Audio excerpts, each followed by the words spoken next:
Chapter 1. For my birthday, one of my sycophants sent me a gift. Victoria Vance, fresh out of college. She was scrubbed clean and dressed up, looking all meek and obedient. But the next moment she was shoving a drunk who'd groped her headfirst into a toilet. An innocent-looking flower with a dark core. Interesting. I let her stay by my side. She went from being my plaything to my assistant, climbing the ladder step by step. 8 years passed. Victoria Vance went from a debt-ridden piece of low-class goods to the capital's youngest self-made female billionaire. I grew to admire her more, even considered a strategic marriage. Then one day, a young man showed up at my door. He provocatively held out his phone.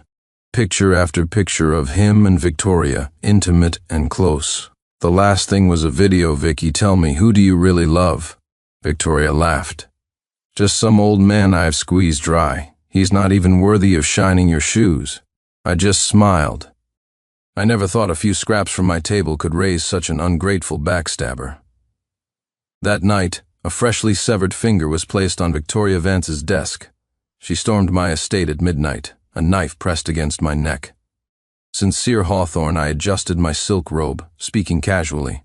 Has Miss Vance perhaps forgotten her place? Her eyes were bloodshot as she hissed. "You're betting I don't have the guts to kill you?" The little girl who once trembled in a white dress had, after years of luxury, developed quite an aura, but it meant nothing to me. I smiled faintly. "This act of yours is all bark and no bite." Victoria clenched her jaw, but suddenly her pupils dilated, her face draining of color. The large screen behind me lit up, showing a live feed from the basement. Inside a huge dog cage, the young man was frantically trying to escape a snarling wolfhound. Nearby, 8 more ferocious dogs watched, waiting. "Why don't you calm down?" I smiled, my voice soft, just like when I used to mentor her. "Your hand slips, it's all over for me. But your sweetheart will either die a horrible death or wish he were dead." The young man's screams echoed from the screen. "Get away, I'm with CEO Vance, Vicky, come save me." Victoria trembled with rage, the blade of her knife drawing a thin line of blood on my skin. "Sincere Hawthorne, you dare risk your life?" My bodyguards glared, taking a step forward. The air grew taut. I let out a soft laugh and ordered, "Stand down." Before the words had faded, I pulled out a gun and fired it straight at her. The bullet tore through the flesh of her upper arm. Victoria stifled a scream, but the knife in her hand pressed down harder. As if feeling nothing, I asked with a smile, "Like it?"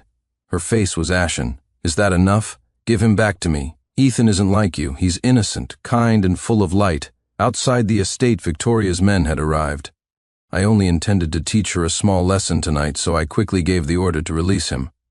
Victoria immediately clung to the wailing Ethan Miller, comforting him as if he were the most precious thing in the world. My interest instantly waned. Victoria used to be like that with me. When our son Leo was killed by our enemies, she and I held each other tightly, supporting one another. Later, she personally risked everything to avenge our child. She nearly lost an arm and a leg for it. Before her wounds had even healed, she insisted on lighting a memorial lamp for Leo with me at the Grand Temple, and donated to keep it lit forever. The smell of medicine was strong on her as she kowtowed piously, again and again, her gaze harder than stone. Sincere, he was our only child. We were not meant to be a family in this life, but in the next, the 3 of us will be reunited, happy and content. Now watching this pair of lovebirds, I thought to myself, so even a promise sealed in blood can't be trusted. Ethan cried, shooting me hateful, jealous glares. Victoria took his uninjured hand, pushed past me, and walked away without a backward glance. Her parting words floated back to me. "You should be thankful you didn't actually cut off Ethan's finger. But I won't forget you threatening me tonight. Sincere Hawthorne, you just wait." Victoria's counterattack came the next day. I was teasing the parrot in its cage as my secretary, Mr. Davies, reported item by item. Miss Vance outbid us at a high price for the Clearwater Bay project. Miss Vance started rumors to drive down our stock price, then bought low. Miss Vance had the memorial lamp for the little young master extinguished. My fingers tightened. The parrot shrieked and fluttered to the far corner of the cage, not daring to come near me again. "What did you say?" I turned my head, my voice low and dangerous. Mr. Davies kept his head down, not daring to look at me. "Miss Vance put out the lamp. She's also having the temple demolished to build a villa for her wedding." The bulldozers are already on site crash. I kicked a nearby sandalwood chair, sending it tumbling across the room until it slammed into the wall. Mr. Davies spoke quickly.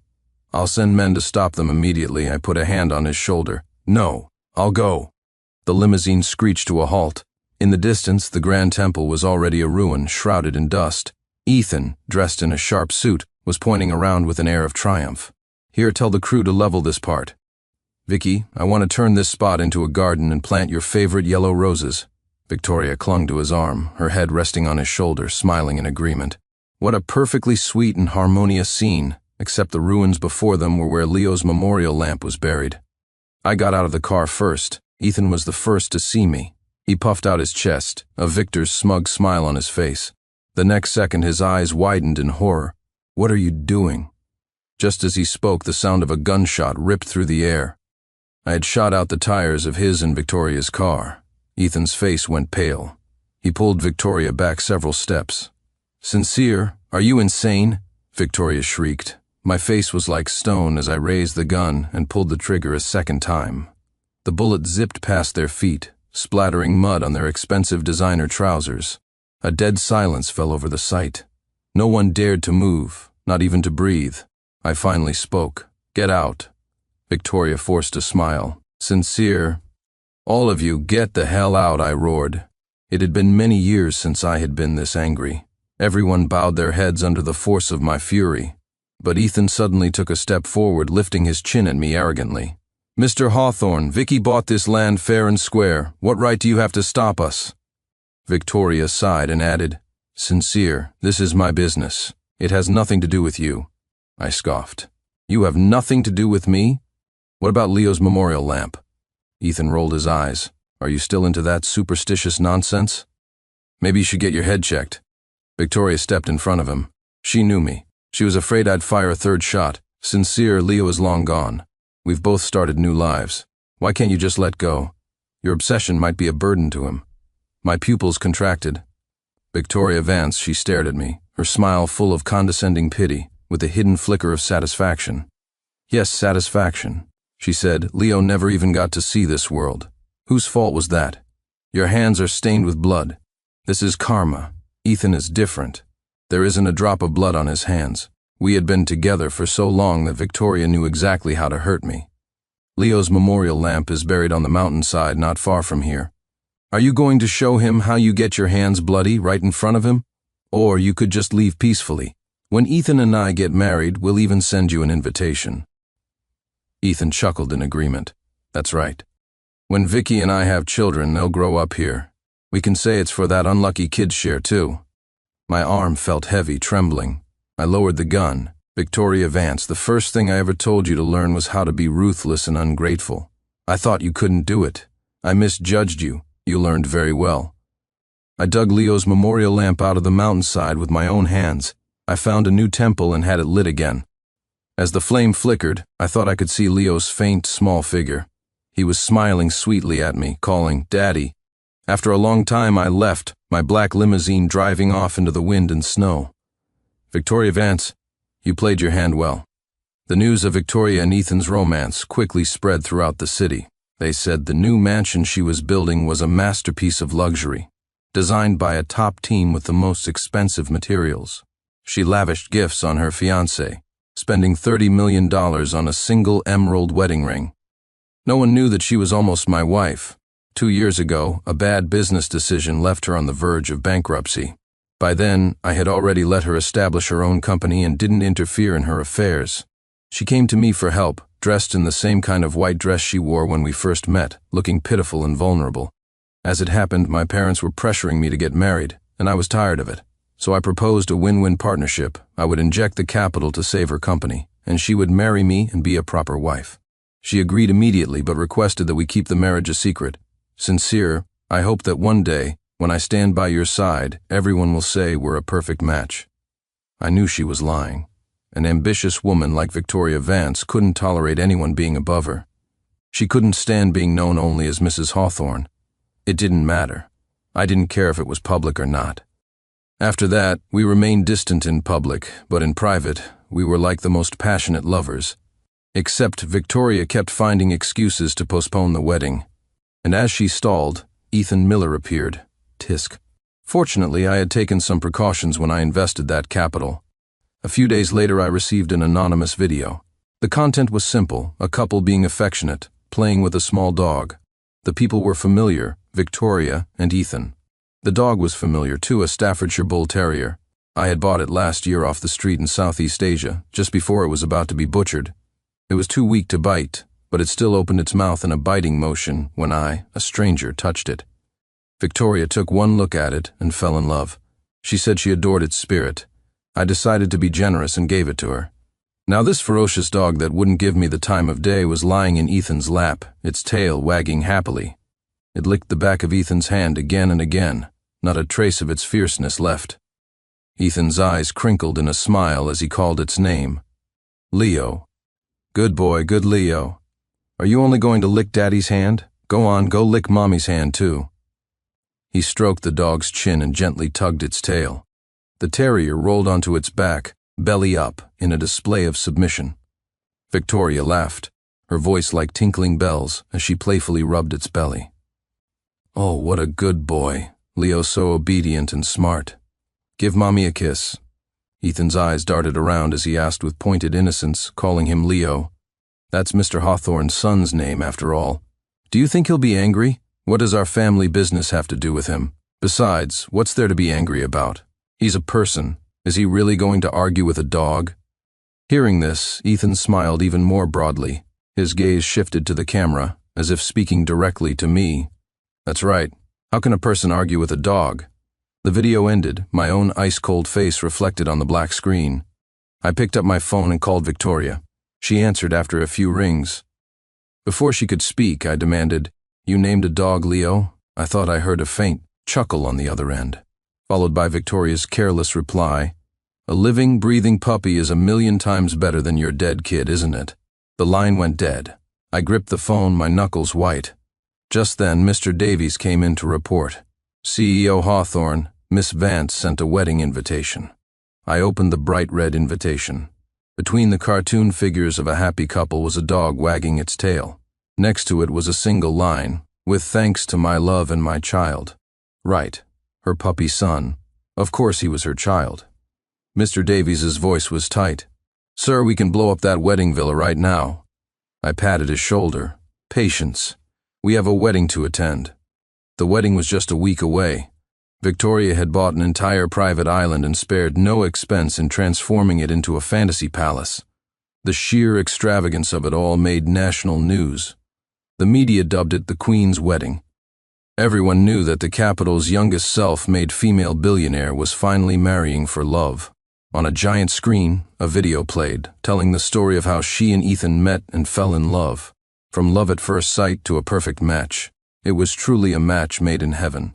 The guests all wore smiles of blessing, some were even moved to tears. No one remembered that just 7 years ago, Victoria Vance was drowning in debt, forced to sell herself just to eat and have a roof over her head. She had nothing, not even hope. It was I who pulled her from the mire, taught her how to be a person, and helped her ascend. The host's voice boomed, pointing beyond the grand stage. Look, everyone, our bride and groom are about to make their entrance. Amidst thunderous applause, Victoria appeared, sitting in a small boat approaching from the sea, radiant in her wedding dress. She looked up shyly at the helicopter hovering above. The helicopter descended, and a ladder was lowered amidst a shower of flower petals and balloons. What is that? A scream erupted. Victoria's face went white as a sheet. That wasn't the groom on the ladder, it was a Staffordshire Bull Terrier dressed in a tattered, custom-made suit, its body dripping with blood. Its jaws were locked around its own hind leg, its body contorted into a stiff, unnatural ball. For a moment the only sounds were ragged breaths and the endless rush of the waves. Oh, and the video on the big screen, still playing the touching love story of the bride and groom. Over the background music, the sound of a spoon tapping a glass rang out 3 times. Clink, clink, clink. Miss Vance, you look absolutely stunning. I chuckled, setting down the long spoon I'd used to tap my wine glass. I addressed the woman, who stood frozen like a white statue. My dear bride, how did your groom die? Chapter 2. The guests shifted uneasily. Some tried to leave, only to find that the boats meant to ferry them back and forth were gone. I've kept a low profile these past few years. Surely you all haven't forgotten me, have you? I grabbed a bottle of champagne and smashed the top off. Foam erupted as I poured it messily into a flute. I raised the glass to the crowd, a smirk playing on my lips. Why does it seem like every single one of you has been trampling my name into the dirt? Instantly, fear washed over them. Cold sweat beaded on every forehead. Victoria finally regained her composure. She scanned the crowd and realized that the guests present were not the complete list she had invited.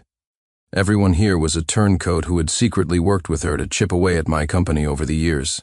The real power players, the ones who had refused to conspire with her, were nowhere to be seen. Sincere Hawthorne Victoria's eyes blazed with fury. What is this elaborate scheme? What are you trying to do? You've worked so hard these past few years. Isn't it only fair that I return the favor? I replied with a smile. Victoria shivered, but forced herself to ask loudly, You psycho, where did you hide Ethan? I swirled the champagne in my glass, drank the last drop and said leisurely, You're asking about your groom. Right. He's the man of the hour. Why would he leave? Why don't you look for him? Maybe he's playing hide and seek with you. I let go of the glass. It shattered on the ground. The video on the screen changed to a photo of Ethan. With every second that passed, a small piece of his image was digitally erased. It's your island. You know it well. An hour should be plenty of time, right? Look carefully. Otherwise, our groom might just disappear forever. Victoria's face was deathly pale, her lips completely drained of color. She was both terrified and enraged. Security, get everyone in here and clear this place out. A handful of bodyguards, fewer than 10, shuffled forward. Surrounded by my men, they were like shrimp before a shark. Victoria hadn't expected her own security to be so depleted. Her expression grew even darker. Miss Vance. I helped myself to the food, taking a bite of a small sweet cake. They say birds of a feather flock together. It's no wonder you fell for that dog at first sight. Ungrateful, arrogant, and utterly self-important. As I finished each word, Victoria swayed on her feet. She looked as if she was about to cry. Sincere, do you have to push me like this? Do you hate me that much? Hate born from love. I never thought you could be so irrational. Can't you just pursue me properly? These tactics will only push me further away. As she spoke, she straightened her posture, puffing out her chest. The guests began to whisper, their eyes glinting with gossip. I let out a sharp laugh, setting down my small spoon. I spoke, each word crystal clear. Pursue? Pursue whom? The you from 8 years ago who sold her body to pay off debts, who was sent to my bed afraid I wouldn't accept you? The you who flattered me endlessly for resources while secretly plotting my downfall. You think you're worthy? The crowd went silent for a moment, then erupted in hushed chatter. Victoria had always cultivated the image of a wealthy heiress, desperately hiding her past. Now that her persona was shattered, the guests looked at her with knowing, meaningful glances. She trembled uncontrollably, as if she'd been stripped naked for all to see. Sincere Hawthorne, I reminded her. 1 hour, Miss Vance. Time is ticking. You wanted to take a walk down memory lane, and I obliged. So have you found your groom, Mr. Miller, yet? Mr. Davies and my bodyguard stood by, calm and composed. It was obvious Victoria couldn't find him. The island wasn't large, but she didn't have enough people to search it inch by inch in the time allotted. I shrugged, magnanimously making it easier for her. I clapped my hands. The picture of Ethan, now almost completely erased, flickered. It changed to a live, distorted video of him. Vicky, where are you? Come quick. The camera pulled back to show his full body. He was tied up and suspended high in the air. Below him were crashing waves and sharp, jagged rocks. No, Victoria shrieked. Sincere, stop it. I held my hands out, my voice gentle. As you can see, I haven't done anything yet. But that might change. Victoria's lips trembled. You want to take your anger out on someone? Take it out on me, I thought for a moment, then smiled. All right. My gaze fell on a dinner fork. Without hesitation, Victoria picked it up and plunged it into the palm of her left hand. With a muffled grunt, she clutched her bleeding hand. Is that enough, Sincere? I sat down, feeling a bit bored, and said nothing. On the screen, Ethan's cries grew more desperate. Victoria gave a self-mocking laugh, then lifted her skirt and dropped to her knees before me. Is this enough, Mr. Hawthorne? A venomous hatred she couldn't hide gleamed in her eyes. I looked down at her, and after a long moment I spoke slowly. Victoria Vance, It's been a long time since you've knelt. She used to be so pliable. She had knelt when debt collectors came for her, and she had knelt when casino bosses cornered her. Later, the debt collector she'd paid back was ruined by one of her schemes and knelt before her, begging for his life, bashing his head on the floor until it bled. But he was still forced to jump off a building. Later still, the casino boss mysteriously disappeared, only to reappear as scattered remains found in the wilderness. Her moments of submission were just setups for her future revenge. But in front of me, she had never knelt, not even when she came begging for the capital to save her company. At the time, I admired her pride and was willing to preserve her dignity. I never deliberately humiliated her. Today, however, she knelt before me willingly, for another man. Suddenly, I lost my appetite. Even the most delicious desserts held no appeal. I spoke languidly. "Where do you think I put him?" "He's right here on this island." Victoria's eyes flew open. I continued mildly. "Ethan said he liked this island, so you bought it. Did you even bother to ask who the previous owner was?" "This place was an 18th birthday gift from my mother. I knew every blade of grass, every brick and tile. For a long time, this was my secret base, the place where I handled my underworld business. You didn't even check what was underground." I shook my head, disappointed by her carelessness and lack of foresight. "I hollowed out this entire island long ago. Underneath us is a dark playground." I raised my hand. The ground beneath our feet began to tremble, softly at first, then violently. Someone lost their footing and fell, not daring to make a sound. Before the astonished eyes of the crowd, the central wedding stage slowly collapsed, revealing a dark, gaping hole beneath. I stood up, my expression turning cold. This was the real me, sincere Hawthorne, the underworld overlord. "The playground is now open. Welcome, everyone." The black hole was actually a long, spiraling walkway leading deep underground. After rounding a corner, the view suddenly opened up. Everyone looked up and saw Ethan, hanging from an opening in the ceiling far above. His expensive wedding suit was in tatters, flapping pitifully in the sea breeze. Victoria screamed and ran towards him, yelling at her own bodyguards, "What are you standing there for? Go rescue him." But as they got closer, they realized it wouldn't be easy. Ethan was hanging too high. The interior walls were smooth, with no handholds for climbing. The vast underground playground was filled with equipment. Countless amusement park rides had been modified, giving them a menacing air. Dark, dried stains, likely blood, were visible on many of them. I walked over to Victoria and looked up, admiring the scene. "Look at that. His face is white with fear. Should I let him down?" Victoria whipped her head around, her eyes full of a hatred so intense I could almost hear her teeth grinding. Yes, I waved my hand. A chain mechanism activated, pulling Ethan in from the opening. Victoria cried out and lunged forward, but she could only slam against the railing of the high platform. She watched, helpless, as Ethan was dropped onto the central stage of the playground, where he lay motionless. Behind the stage, countless pairs of green eyes glowed in the dark, fixed on the piece of meat in the center. A few seconds later, Ethan scrambled to his feet, running around like a headless chicken. At the same time, the ceiling of the playground lit up. The entire surface was one giant screen, and it began to play the video Ethan had sent me. "Good boy, good Leo. Are you only going to lick Daddy's hand? Go on, go lick Mommy's hand too. Oh, what a good boy, Leo, so obedient and smart. Give Mommy a kiss." Calling him Leo, that's Mr. Hawthorne's son's name after all. Do you think he'll be angry? What does our family business have to do with him? Besides, what's there to be angry about? He's a person. Is he really going to argue with a dog? Everyone watched as this loving couple gave my dead child's name to a dog. I looked at Victoria's terrified expression and said softly, "How can a person argue with a dog?" "You're right. So everything that happens next is perfectly normal. Don't take it personally, Miss Vance." The video played on a loop, the couple's careless voices amplified throughout the playground, echoing and mixing with Ethan's present screams and the savage snarls of the beasts behind him. It was quite a show. The guests who had followed us down remained silent, but the looks they gave the bride and groom were strange. "Sincere, I'm begging you," Victoria knelt again, much more readily this time. She had a bad feeling. She gritted her teeth and began to kowtow, shouting, "It's my fault. I was wrong to use that name. Take all your anger out on me, please. Just let Ethan go." Ethan scrambled towards her, reaching through the railing to touch the hem of her dress. His gesture was infinitely tender, his voice tragic and full of love. "Vicky, you are the proudest queen, the noblest princess. Don't beg him. Meeting you is the best thing that ever happened to me. Stand up, Vicky. You are the one true love of my life." With that, he stood up straight, opened his arms towards the darkness behind the stage, and roared, "Come on, you bastards." Ethan Victoria's voice was a raw, desperate scream.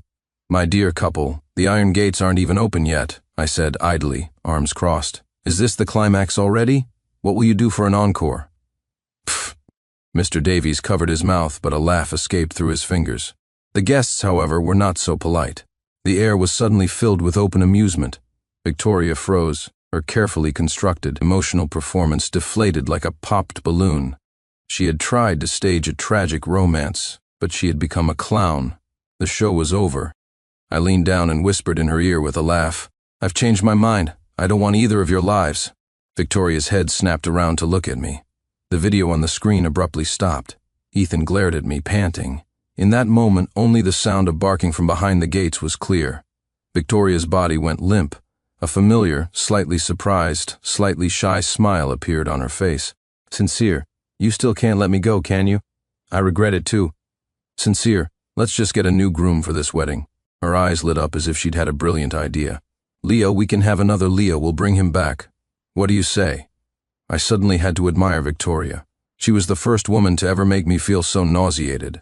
I managed to resist the urge to vomit on her face and snap my fingers. The big screen lit up again, but with a new video. Heaps of documents, blurred audio recordings, and hidden camera footage flashed across the screen. As each piece of evidence played, Victoria's face grew paler until it was as white as a corpse. Behind her, some of the guests collapsed to the floor, a dark patch spreading on the ground beneath them. I patted her on the shoulder. "I won't do anything. Fine. But what about you? Miss Vance, your rise to power was far from clean. Tax evasion, bribery, fraudulent contracts." Victoria looked like she was about to faint. "And to get that piece of land in the South District, you hired someone to cause a car accident. Tisk, tisk, 5 lives. Oh, and you started an import-export business at the beginning of this year, didn't you? Bought a cargo ship too. Did you really think you were the smartest person in the world?" At this, I felt a strange sense of relief. If it hadn't been for this business with Ethan, I never would have investigated Victoria so thoroughly. Her audacity was beyond belief. I kicked her to the ground, wishing she would just die right then and there. "I was your mentor, Victoria Vance. But I never imagined you bitch, would dare to become a spy." Victoria couldn't say a word. The other guests were trembling. Every crime shown on the screen implicated them in some way. "But a spy?" someone immediately shouted. "CEO Hawthorne, I knew nothing about Victoria being a spy. I just did a few small deals with her." Several others chimed in, proclaiming their innocence, and every gaze that fell on Victoria was now filled with hatred and blame. Where was the happy couple everyone had been celebrating just moments ago? Sincere Victoria scrambled forward on her hands and knees and grabbed my ankle, her face a mess of tears and snot, all traces of her pride gone. "Sincere, help me, save me. I was set up. I had no choice. I'm innocent too." I kicked her away again, my voice like ice. "Are you? How can you prove it?" I glanced at Ethan on the central stage, who was stunned into silence by this turn of events. A jolt went through Victoria. Without a moment's hesitation, she said, "I can prove it. I'll prove it right now." She smiled, a coaxing, fawning expression on her face, and said with absolute resolve, "Sincere, do whatever you want with Ethan. I'll do whatever you say, Victoria Vance." Ethan slammed against the railing, but his outstretched hand could no longer reach a single hair on her head. She now looked just as she had when I first met her, destitute, timid, and utterly servile. She groveled at my feet, wiping a tiny speck of dust from my shoe. "Sincere, I'll prove it any way you want. You call the shots. I fought tooth and nail to get where I am today. I won't go back down. I will climb even higher." She smiled up at me, her fingers clutching my trouser leg like it was the last lifeline in the world. I held my hands out towards Ethan. "Mr. Miller, it seems your one true love doesn't love you very much." Ethan looked at her as if he were seeing an alien wearing Victoria's skin. The facade of his tender, deep love shattered into a million pieces. "Victoria Vance, you bitch." He started cursing her, but then his tone softened and he reached out a hand. Vicky, even if you go to jail, I'll wait for you. I'll help you rebuild everything." His eyes shone with hope, as if he could see a future where they started over and overcame all obstacles. I couldn't help but applaud. Rebuild? Mr. Miller, how exactly do you plan to help her rebuild? You probably don't know this, but when she started her own company, every single one of her projects in the first year came from me. Miss Vance's golden reputation was forged with gold from my own vaults. How much gold do you have to give her?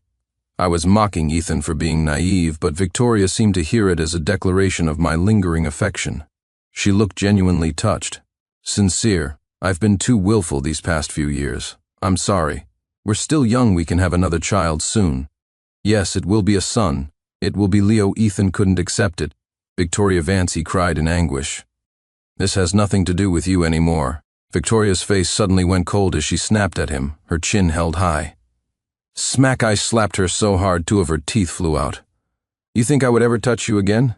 Even if Leo were to be reborn, he would never choose a mother like you." The force of the blow sent Victoria stumbling back until she hit the railing.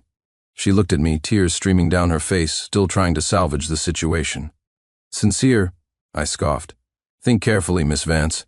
Even if I agreed to help you cover up this mess, what about everyone else? They're not blind and deaf." Victoria's face was a mask of pleading and hope. "Sincere, you can do it. None of these people are clean. Who would dare to disobey you?"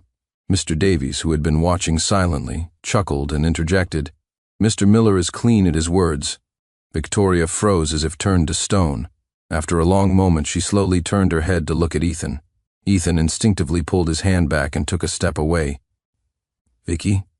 Tears welled in Victoria's eyes. "Ethan, forgive me. Please help me. I have no choice. I really don't want to do this." As she murmured, drawing everyone's attention, she snatched the controller from Mr. Davies's breast pocket and threw open the iron gates behind the stage Victoria Vance. Ethan screamed and tried to run, but the stage was only so big. Where could he go? He could only watch in terror as the gates opened and the beasts stalked out one by one.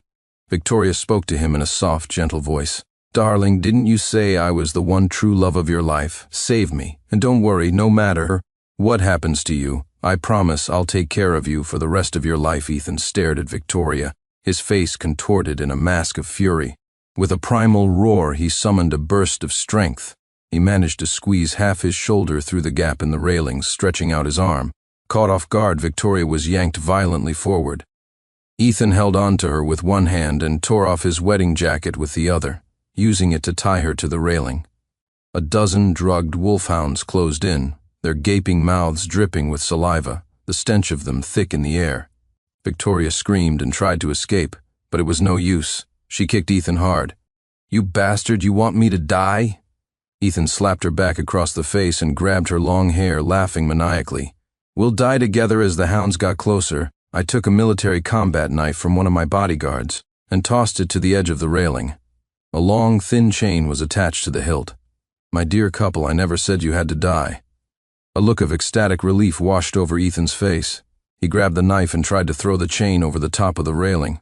If he could secure it, he could use the chain to climb up and over, but Victoria was there.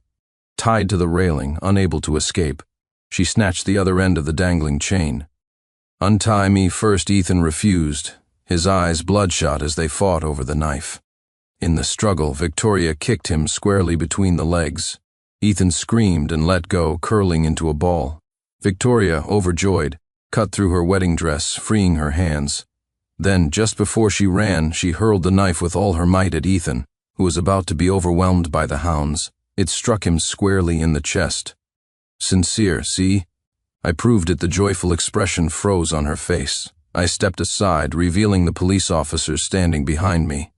In the distance, the sound of sirens could be heard. Victoria finally understood. I had been playing her all along. Sincere Hawthorne, go to hell, go to the deepest level of hell. She was furious, but it was useless. She was still screaming curses as the police led her away.